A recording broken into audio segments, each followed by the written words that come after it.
the idea of optimization, what is optimum? Okay, that's the question. If something is the optimum, it's in your best interest. So sometimes you want your optimum to be the biggest, and sometimes you want your optimum to be the smallest.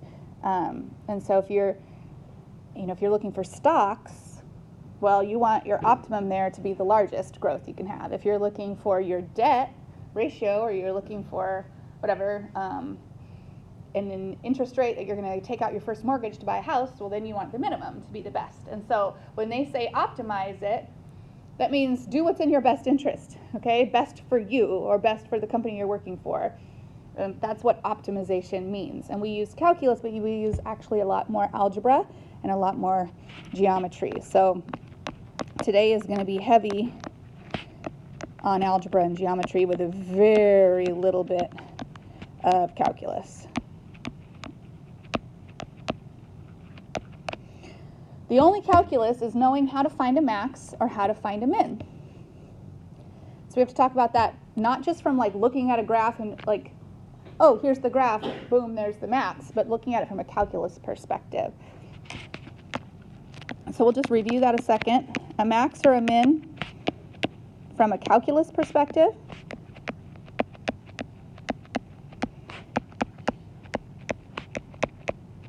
And this is all the calculus you need to know today. The rest will be algebra and geometry. So a max, from a calculus perspective, is where the derivative changes from plus to minus, from positive to negative.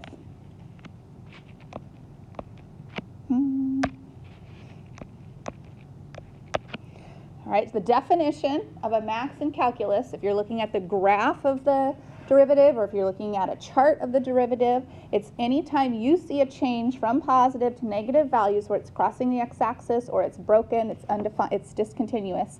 But the change is happening from positive to negative, that is a max. And then conversely, the min is where f prime changes from negative to positive. And it's because those changes mean that the original function is changing from increasing to decreasing or decreasing to increasing.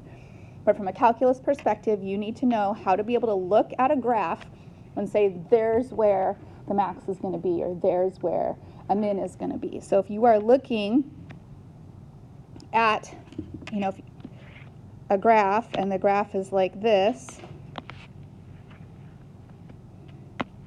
okay, the maxes and mins are not the peaks and valleys of that one, because this is defined as f prime. You need to be able to say, oh, this little guy right here, that position, because it's changing from beneath the x-axis to above the x-axis, I identify that as a min. This one right there, it has to be identified as a max.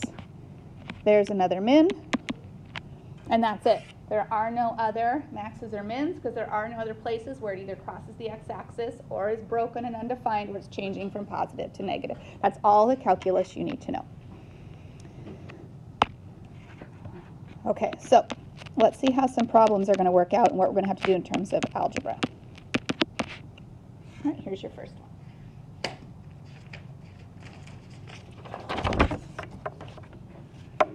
All right, design a rectangle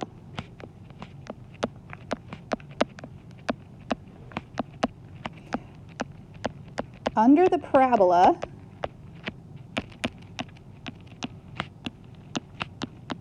f of x equals 8 minus x squared with the x-axis as a base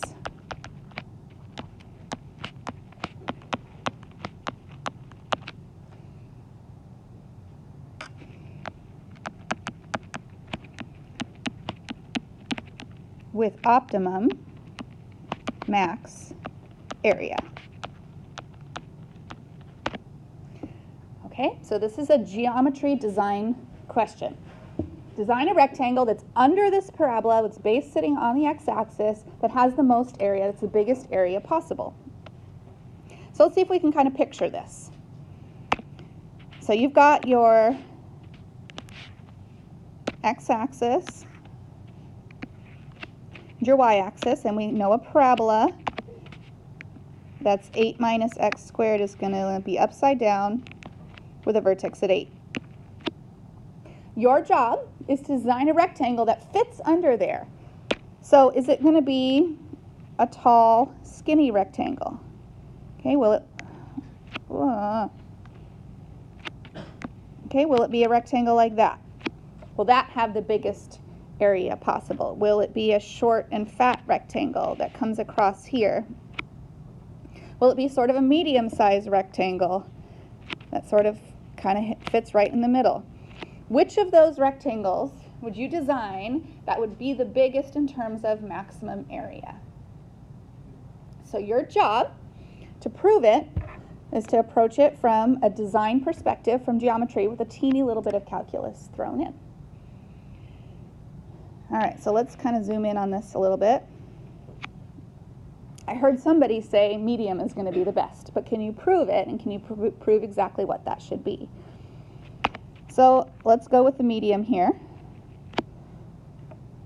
Let's call that point A.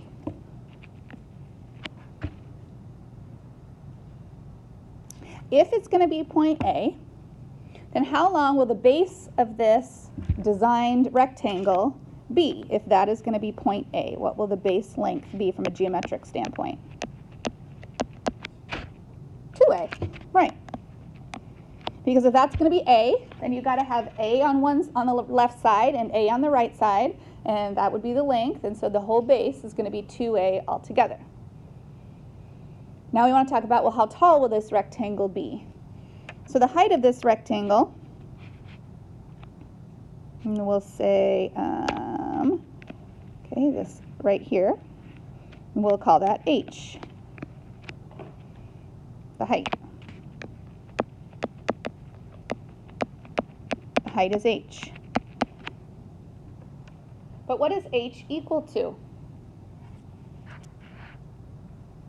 Because it's right there. Okay, that dot, which is the top of H, what is it sitting on? We know A is sitting on the x-axis. What is the dot that's at the top of H sitting on? It's sitting on the parabola. Okay, and that's the vertical height.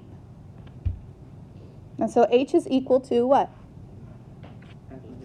F of A, right? Which is going to be 8, go away, minus, not H squared, A squared. Because A is the position of X, and so the height is going to be 8 minus A squared. And so then my area is base times height.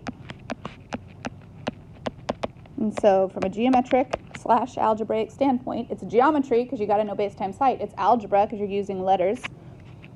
It'll be 2A times 8 minus A squared.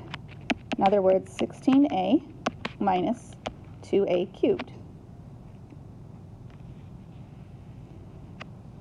So from a geometric standpoint, this is the design.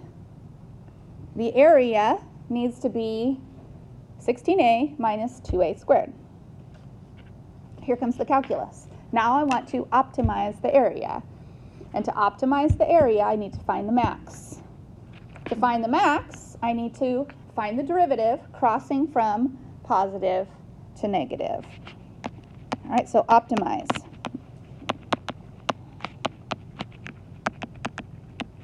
Find where derivative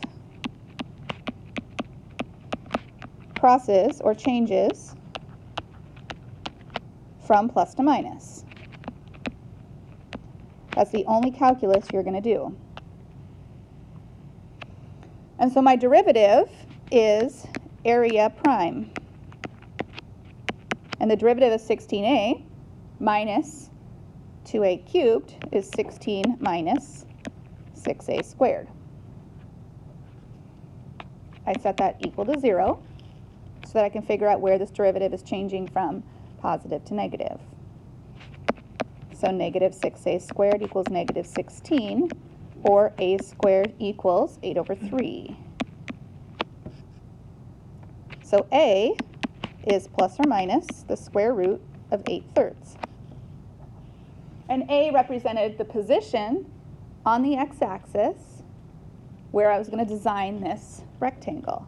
Now, one of those is where it's changing from negative to positive, and one of them is where it's changing from positive to negative. So you want to grab out your calculator or make a chart. Okay, it doesn't really matter to me. Okay, but I can, if I grabbed my calculator and I graphed my derivative, this is what I would see. I don't even really need a calculator to do it. This is 16 minus 6a squared. This spot right here is the positive square root of 8/3. This spot right there is the negative square root of 8/3. And on only one of those is it changing from positive to negative. That one right there is where the graph of the derivative changes from positive to negative. And so that would be the max. And the other one would be the min because it's changing from negative to positive. So my design needs to go out to square root 8/3. So my base, which is going to be 2a, will be 2 times the positive square root of 8/3. So 2 times, I mean, we can simplify the square root of 8/3 into 2 rad 2 over 3. So we're looking at 4 rad 2 over 3. That's my base. And my height design was 8 minus a squared, which will be 8 minus the square root of 8. That's no good. Square root of 8/3, that quantity squared, so that's 8 minus 8/3. That's 16/3. So the design of my rectangle, the base should be 4 rad 2 over 3, and the height should be 16/3, and that will be the optimal design for this rectangle. So it's mostly geometry and algebra with a little bit of understanding of calculus where you had to take a derivative and solve for that. Okay, let's try another one.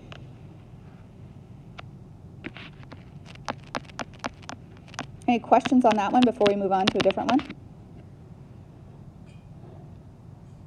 Okay, let's try this.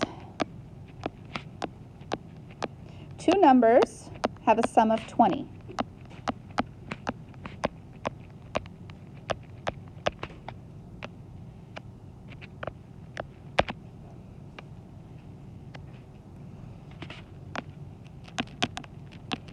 Minimize the difference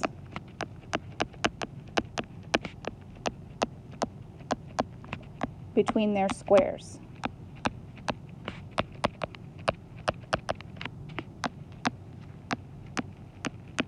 All right, this is not geometry at all, this is purely algebra. Two numbers have a sum of 20, minimize the difference between their squares.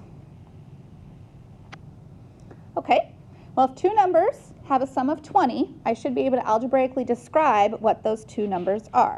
So my first number, I'm going to call A.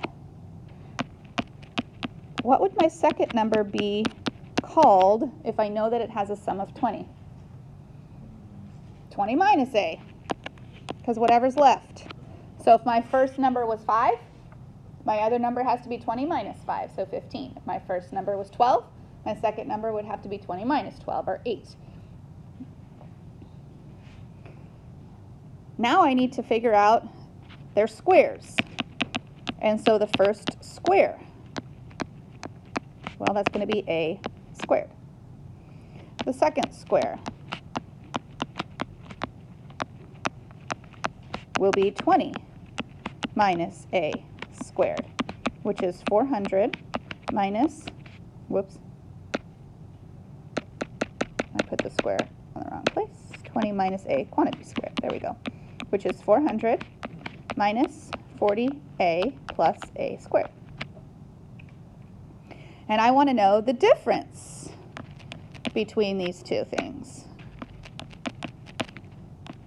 And so the difference would be A squared minus the 400 minus 40A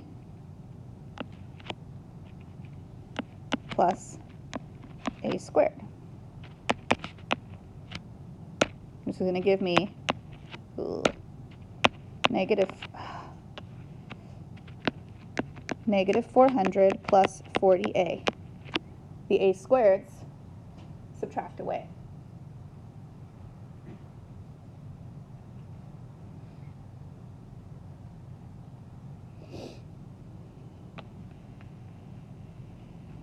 So that's setting up the algebra of that. You have a problem in your homework, which is going to be almost the same. They've got a sum of 20, but they're going to ask you to maximize the sum. And so then you're going to have to add them. I'm not going to finish it. I'm going to let you finish it. But it's going to be almost the same problem where you're going to set it up as a max instead. Okay, I want to move on to the toughest question, and we'll spend the last 15 minutes on this toughest one. A little bit more of geometry. Okay, last one. Yeah.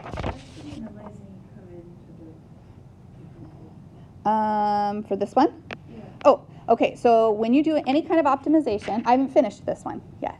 Okay, when you do any kind of optimization, you're going to take the derivative, solve your derivative, and then look for which ones change from positive to negative or negative to positive. I did not finish this one. Okay. No, I did not. I'm going to let you finish it. Okay, because I don't want to do the one in the homework is so very similar. I don't want to give it away. Okay, last one. Another geometry one. All right, design a can cylinder. Okay, so think like a Pringles can or a can of tennis balls or a can of soda or something like that. Okay. That will hold 1 liter, which is 1,000 milliliters, which is 1,000 cubic centimeters. So I'm assuming that your science teachers have done a good job of teaching you units.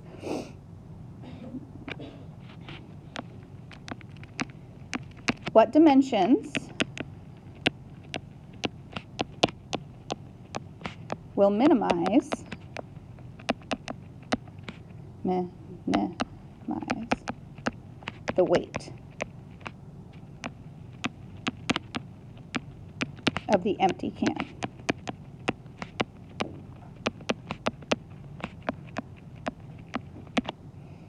All right, so you are an engineer working somewhere, and your boss tells you we got to cut costs. I need you to design me a can. We're going to come up with a new shape of a can, or make me a can. I need it to still hold this, but I want it to weigh as little as possible, because then I can save cost.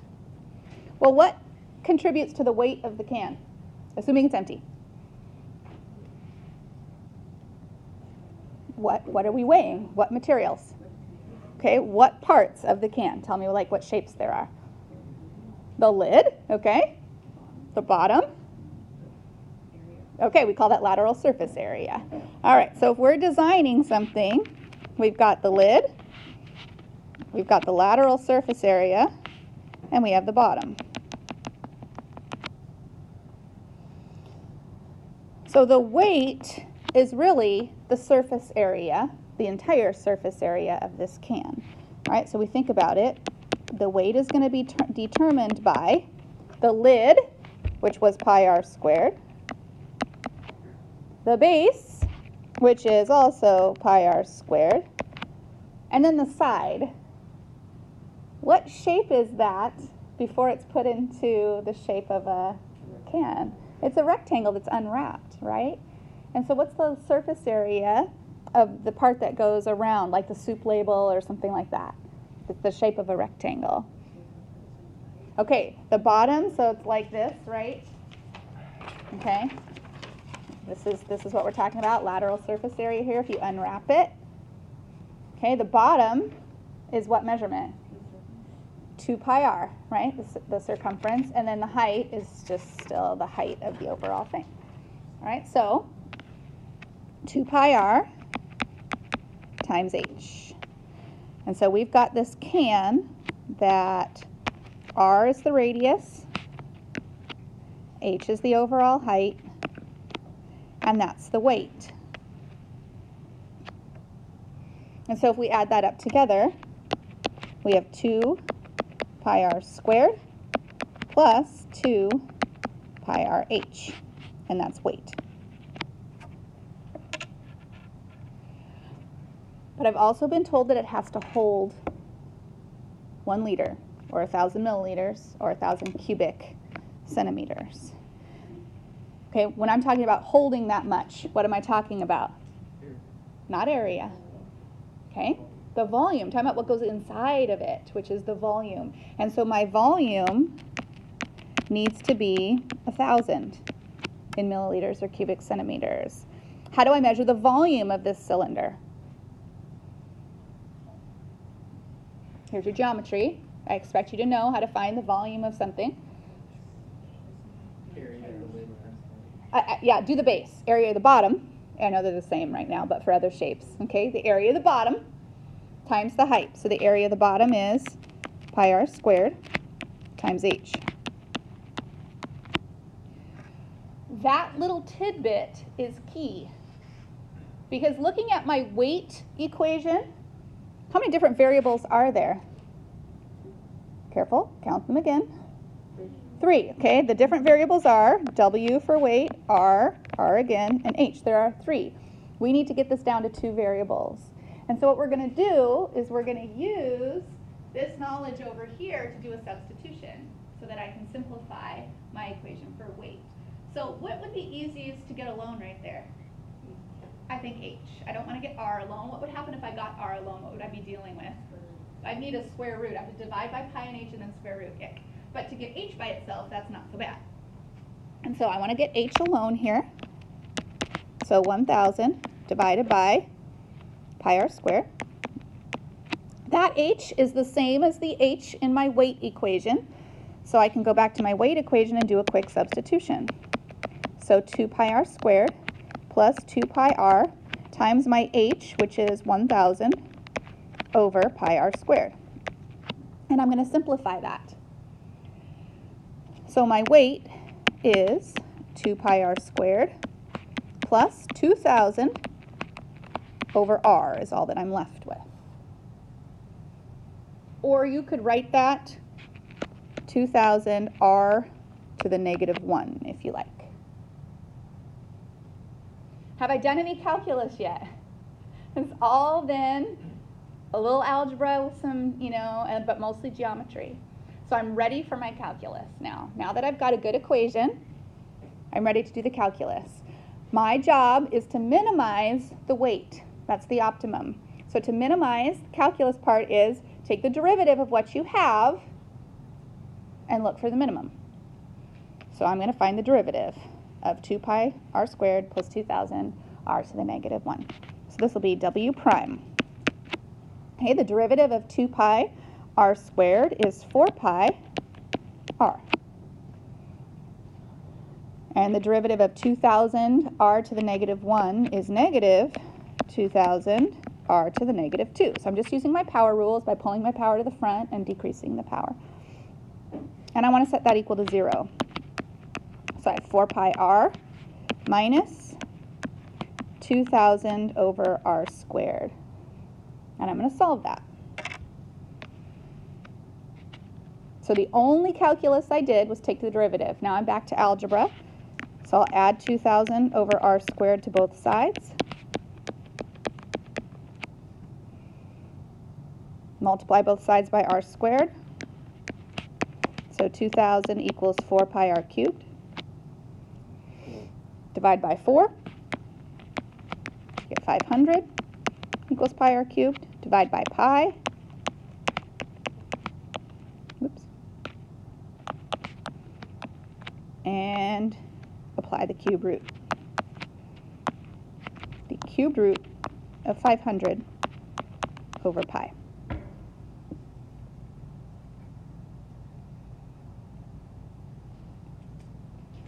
Making my can with a radius of the cube root of 500 over pi is going to make the weight the smallest.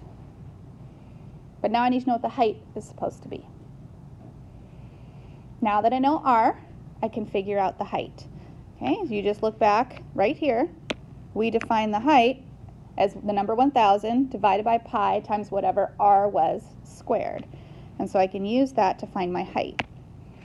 So my height will be 1,000 divided by pi times this cube root of 500 over pi, that whole thing squared, and that will be my height. These are both measured in centimeters. Let's do it this way. Height in centimeters, radius in centimeters. And so at the very end, you could grab your calculator and come up with a decimal approximation for both of those. This one is approximately 5.42 centimeters, and then this one is approximately 10.84 centimeters. So you go back to your boss, you're like, boss, I got it. We need to design a can, and I guarantee it will weigh the least if you make the radius 5.42 and you make the height 10.84. By the way, if the radius is 5.42, what's the diameter? 10.84. And so in other words, the diameter and the height need to be the same if you're going to design a can. Now, that's not going to fit in anybody's car holder, cup holder, because they don't make them that way. Okay, but that would be the way to make the can weigh the least. All right, your boss will be so happy with you, and you'll get a bonus and a raise. All right, because you just saved the company money. Now, if he comes back and says, well, never mind, I need to make it 2 liters. Okay, then you're going to have to redo it with 2 liters or whatever. Okay.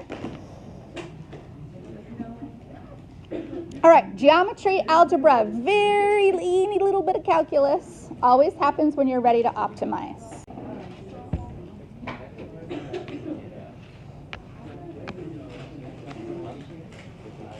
Let me just show you one more thing I think might help you with another question. If I gave you a piece of cardboard and told you to cut that and make it into a box, do you know how to do that? What's the quickest way to make a box out of a piece of cardboard? Doesn't need a lid. Okay, you're supposed to cut out a corner and cut out another corner and cut out another corner and cut out another corner, because then what can you do if those corners are all gone? You can fold it up, and then you would have a box that would look like, let me see if I can.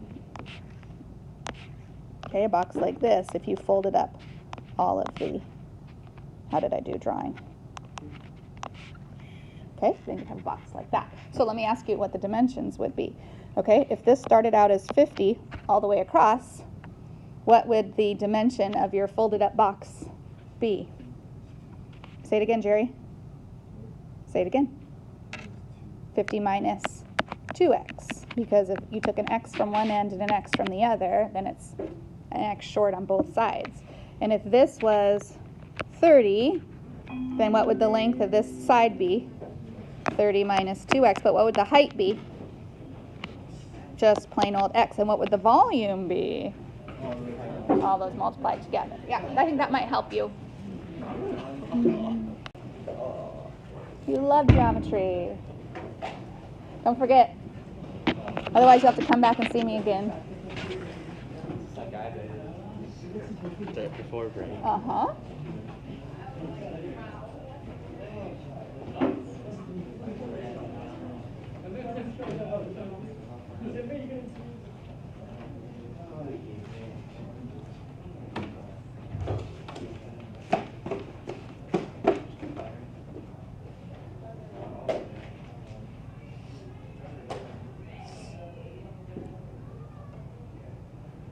See, Charlotte?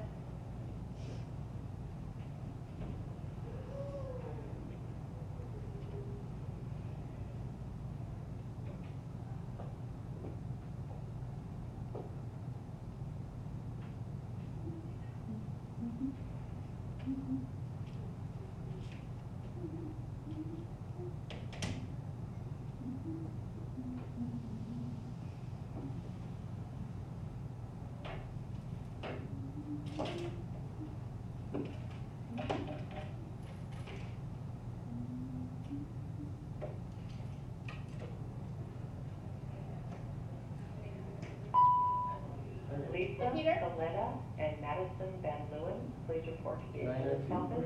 If you want to, did you hang up Christmas lights at the Miller's house? Or don't they do that? I just stay at home. Let's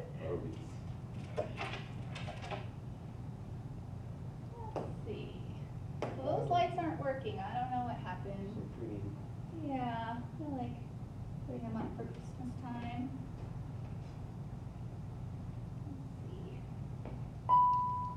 see. Ethan, Kim, and Daniel Bradford, please report. Are you gonna go home to Ethan, Korea Kim, for and Christmas? Daniel No, Bradford. maybe I stay at Rena's house. Oh yeah? Yeah. What are some of the, well, did you go home last year at Christmas time? No, I didn't. Oh, so when's the last time you were home at Christmas? Yeah. Long time ago? Long time ago.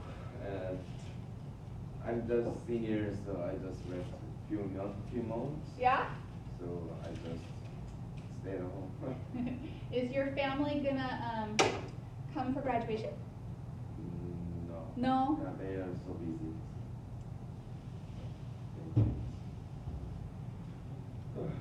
Let's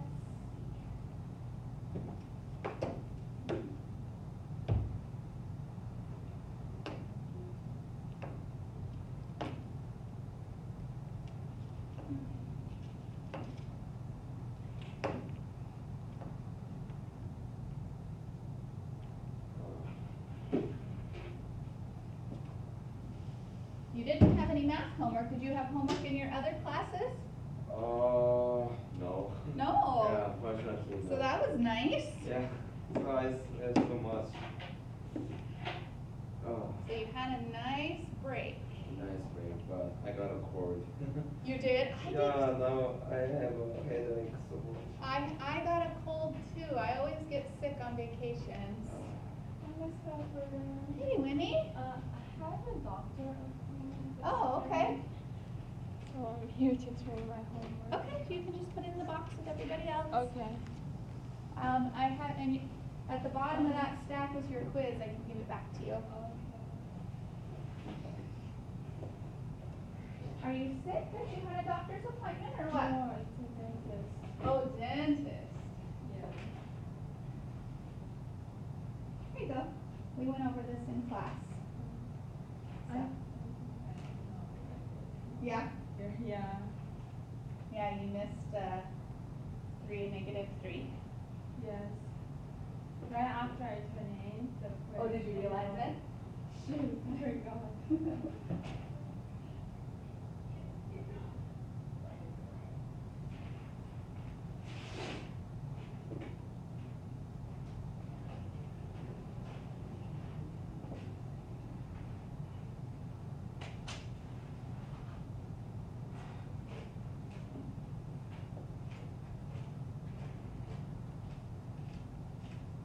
Do I just walk or? Yeah. Okay, I'll post it for you.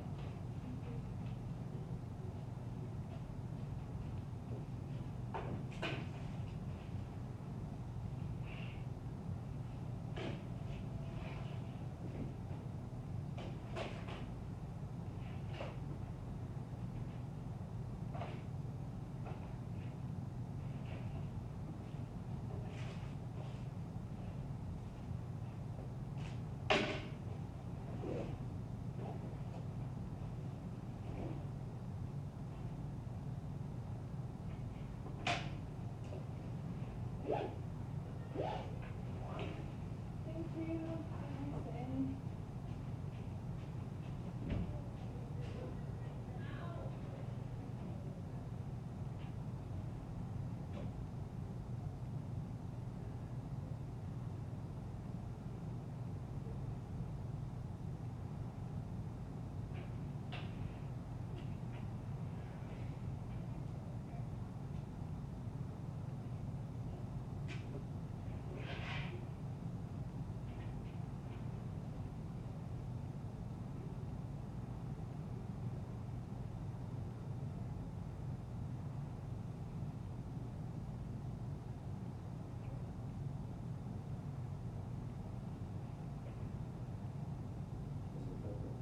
What date start to final exam?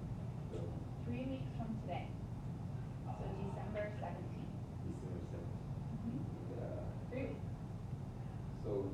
17, 18, 19, and 20 is vacation.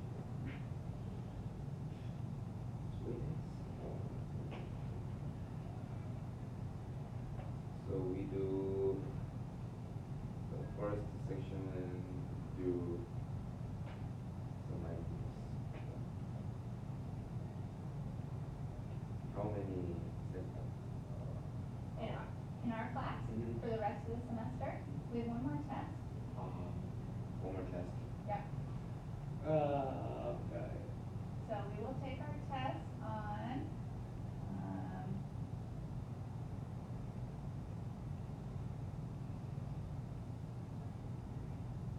oh, 2 weeks from tomorrow, on December 11th. Not December. November.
I'll have a look. I always forget it at home.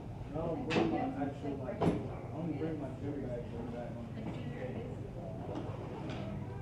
Besides that, I just show up in my backpack. You feel it? It's so Like after last year, I stole my shoes. Exactly. Who steals shoes that nobody can fit? No, Big Meat sticks too fat to fit in my shoes. The one by LA. Nobody was a size 15. Great. I don't even think there was a shoe. What is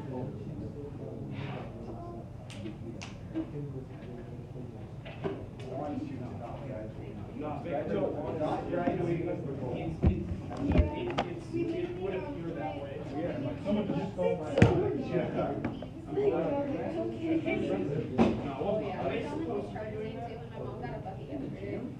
They were in the locker room.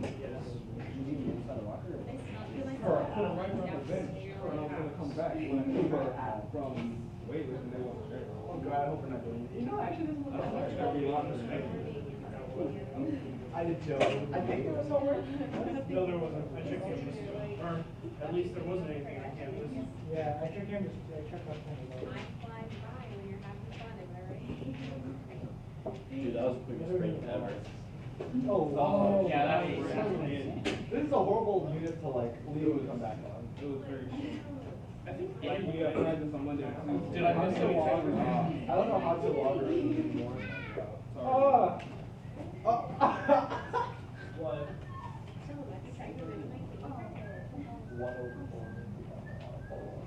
Dude, you literally did nothing. You've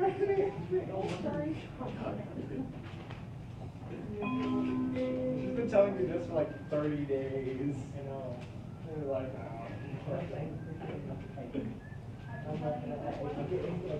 it's a show work. Usually I do the first one with work and then I just get someone else to make the show work.